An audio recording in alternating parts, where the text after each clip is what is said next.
tadi gimana proses di dalam? Mediasinya ditunda untuk sampai hari Selasa. Dikarenakan pihak pemohonnya itu tidak membawa identitas warga negara asingnya itu, domisilinya tidak ada, jadi diminta tunda sampai hari Selasa. Ini bisa diceritain dulu nggak kenapa harus ke ruang mediasi? Prosedur dari pengadilan. Ya. Kak Aska, ini kan pertama kali ketemu Mas Alif. Terus kayaknya tadi agak sebel gitu ngelihatnya. Mungkin masih ada dendam atau bagaimana? Dendamnya pastilah, itu disiksa gimana kan nggak dendam. Juga sih sering difitnah juga pasti dendam lah. Berarti tadi agak canggung gitu nggak sih pas ketemu? Canggung sih nggak, cuman kayak gimana sih, udah enak aja Kak. Nggak. aja sih kan mungkin kalau boleh tahu yang kemarin kita Jadi gini, aku ambilin dulu ya. Jadi begini, teman-teman media ya. Hari ini kan sidangnya baru awal bulan lagi. Sudah pernah disidangkan, namun tidak diterima gugatan permohonannya. Sekarang hari ini si Alifnya, si pemohon mengajukan permohonan baru dalam gugatannya ya tadi. Artinya sidang mau dibuka sesuai dengan undang-undang, sesuai peraturan Mahkamah Agung nomor 1 itu kan wajib untuk dimediasi. Nah, tadi udah dimediasikan.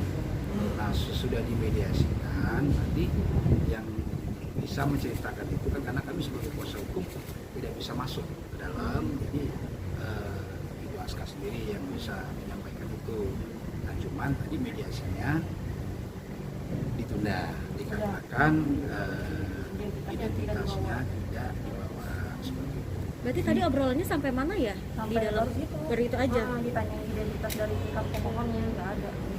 Karena kita kan baru pemeriksaan data-data ulang, nah, apakah benar alamatnya.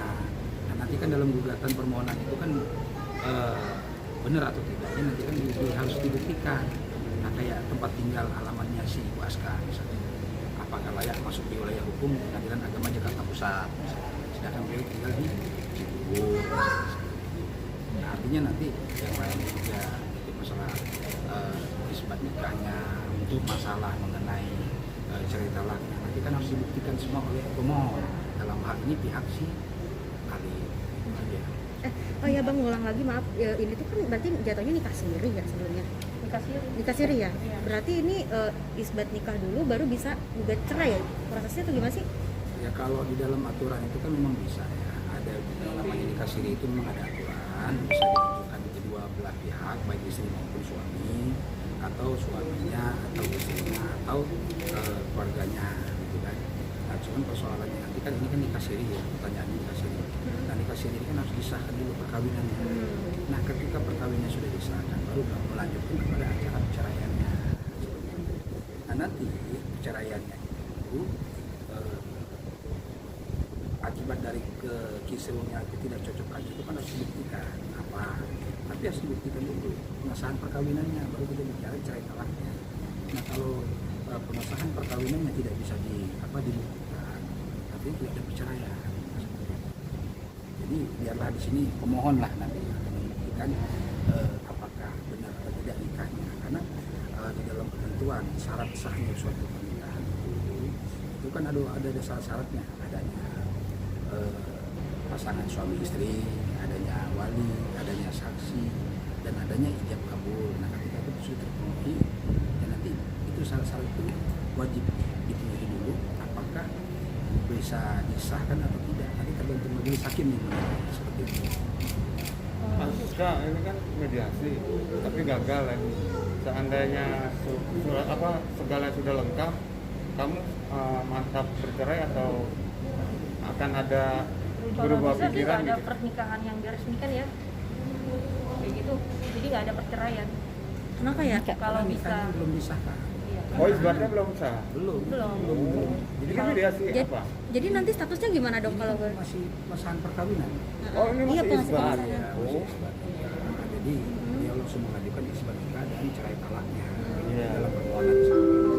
tadi kan Asa bilang kalau bisa nggak ada isbat nikah, Iya. nggak dikabulkan isbat nikahnya. Kenapa? Kan kalau ada isbat nikah bisa langsung cerai kan nantinya, clear kan? Masih udah berpisah gitu. nggak mau Kenapa? ada Kenapa? hubungan apa-apa gitu. Terus nanti statusnya gimana dong dari Status yang mana ya sama status kalian sama anak iya anak ya, anak kan aksenya udah dibikin sama dia di Jakarta Pusat. Itu udah terdaftar secara resmi, itu anak seorang ibu aja. Waktu itu kan udah pernah dilampirkan ke media juga surat pernyataan dari Dukcapil. berarti ini Jadi udah memang udah jelas anak seorang ibu aja, karena kan nikahnya nggak pernah resmi. terus tapi status kamu sama Alif tuh berarti sekarang tuh gimana ya, masih suami istri atau tidak, gimana ya? Ya kalau Kan ada nikah siri. Secara agama kan orang yang sudah pisah itu kan Iya. sudah Oh berarti udah sah, berarti pisah. secara Islamnya ya kan Oh. tidak satu rumah lagi, tidak 3 satu bulan rumah, ya? 3 bulan Yang berturut-turut itu- apabila meninggalkan istri. Iya. Nah, dan kita cuma minta aja satu, mungkin kalau memang dia merasa ini anak darah daging dia ya, mungkin dia akan anak dia bagaimanapun ya itu anak dia. biasa kan katanya sayang ya, ngomongnya kalian kemudian sayang gitu kan. Ini nggak pernah dia mikirin kebutuhan anak, nggak pernah. Ya mudah-mudahan terbuka ya hati sekali. Iya. Itu Jadi kayaknya sih ada kepentingan diri sendiri sih. makanya nanti kan dilihat sebenarnya kan ini anak apakah Kepentingan diri sendiri. Ya berarti ini Nggak pernah. Jadi pas yang aku pergi dari rumah itu tanggal 11 November. Tanggal 21 November dia datang 2019 itu setengah. Setelah dari itu seminggu atau 2 minggu itu dia transfer 500.000 untuk pampers katanya gitu. Seminggu kemudian transfer 500.000 lagi. Udah gitu nggak pernah gone, hilang. ya, artinya Tiba-tiba cuma itu doang ya. ya Nggak ada cuma lagi 1 lain. juta Sampai doang sekarang nggak ada. totalnya, nggak pernah. nah ini kan kamu nggak mau isbat nikah, padahal isbat nikah itu kan penting juga buat anak ya, maksudnya kayak apa itu tuh tadi nafkah anak, nanti kan kalau udah didaftarkan di negara kan kamu bisa menggugat juga Alifnya. Nggak perlu lah, aku tahu juga kondisi keuangan dia. Kayak gitu. ini kan salah satu alasan Alif tuh kalau nggak salah pengen ada status perceraian terus isbat nikah ini tuh Iya. biar anaknya tuh ada nama bapaknya gitu. Nggak perlu lah, zaman sekarang kan udah bisa atas nama ibu aja kan. Sekolah juga bisa kan sekarang kayak gitu loh, nggak usah diribet-ribetin. Kalau misalnya butuh pengakuan, Tuhan sama dia aja gitu. Orang-orang juga tahu bapaknya anak saya siapa gitu. Ini kalau di Data-data mulu kan, datanya tuh untuk apa sebenarnya, pengennya untuk apa gitu. ini salah satu ketakutan Aska nggak kalau misalkan nanti nama bapaknya tercantum terus jadi hak asuh anaknya bisa diambil sama Alif gitu. Ya kalau bisa sih jangan sih. Sebenarnya bukan itu ya, kalau saya lihat mungkin dari keterangan si Aska yang disampaikan tadi, dia kan menyatakan bahwa mungkin ada tujuan-tujuan lain, Iya. tujuan-tujuan lain tidak bisa kita sebutkan di sini untuk kepentingan pribadi sang ayah mungkin kan, Iya. dengan dia membesarkan karena dia sebagai warga negara asing. Dan ketika begitu, ketika dia nanti itu seolah dari anak yang jadi alasan. Iya, Jadi kosor. beliau tidak mau seperti itu. Ini seperti Aku nggak mau, aku udah dimanfaatin, terus sekarang anak lagi dimanfaatin, aku nggak mau sama sekali gitu. Karena dia nggak pernah ikut andil mengurus anak. Oke. Kebutuhan anak kan kakak-kakak juga tahu kan kebutuhannya Iya. banyak kayak gitu. Ini ngerasa bapak sih, aturannya tanggung jawab lah tanpa diminta. Kayak gitu sih kak. ya, Kesel yang penting dia paham ini anak dia bertanggung jawab kalau memang dia itu. Ya mudah-mudahan nanti kan bisa menggugah rasa hati seorang perempuan kan begitu. Kalau Tapi ini dia- kan fitnah-fitnah iya, Bang. iya, Makin saya- jadi gitu. ya, makanya nanti kita minta dari Arif bagaimanapun itu darah daging dia, urusan dia dengan Tuhan. Iya. Nah, kalau masalah administrasi kan itu secara kenegaraannya kan seperti itu. Itu maksud seperti itu. Tapi kata Pak Alif sendiri katanya dulu sempat ada itikat ketemu. Oh, dari sebelum berantem sampai berantem tuh pasti ada mediasi, ngobrol Iya. berdua gitu ya. Ujung-ujungnya nggak ada solusi. Ujung-ujungnya ada keterpaksaan, dipaksa apalagi itu ngikutin maunya dia gitu. Nggak bisa dong, yang namanya hubungan ya harus ada Ada keterbukaan. maksudnya kayak gitu, kesepakatan berdua kayak gitu. Kalau soal KDRT sendiri gimana Pak? Mungkin katanya Itu yang bikin saya trauma, bikin saya dendam gitu. Tapi dendamnya saya nggak ngebalas ya, setidaknya saya ngelapor ke polisi aja udah. Maksudnya saya itu sih. Tujuannya memberikan efek jerah aja Iya. supaya ada konsekuensi apa yang dilakukan, bisa mikir lagi gitu loh kalau Iya. melakukan perbuatan kesalahan kepada saudara dan kami seperti itu. Itu berkali-kali. tanggapan dari Pak Alif sendiri soal hubungan kakak berdarah itu katanya bohongan. Sendiri kenapa? Karena operasi ya katanya. Iya. Jadi deh, operasinya tahun kapan masa mimisannya pas saat itu juga gitu loh Kak. Digampar ya pasti ada yang apalah gitu, sakit dong, itu kenceng banget Kak, pasti kan ya nggak tahu ya bisa kena di jalannya apa langsung mimisan atau nggak tahu juga. Itu pokoknya habis digampar dicengkeram kenceng-kenceng, berapa menit kemudian mimisan banyak banget itu, makanya saya langsung telepon 110 lapor polisi datang 7-8 orang ke rumah.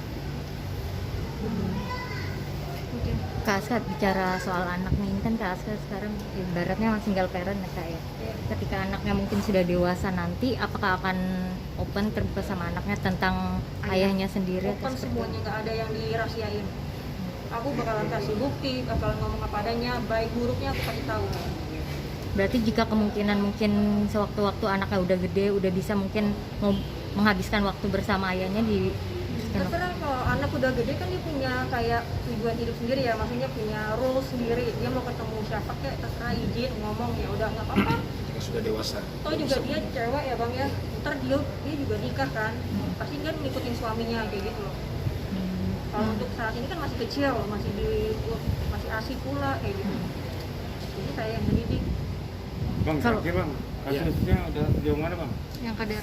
Kalau untuk kasus ini kan masih dalam tahapan mediasi, artinya kan ini belum kelar untuk mediasinya. Maka Selasa depan ini kan ditunda nih untuk mediasinya. Kasus KDRT karena Untuk KDRT-nya itu masalah penganiayaan yang di Polres Jakarta Selatan itu masih dalam tahapan penyelidikan, pemeriksaan.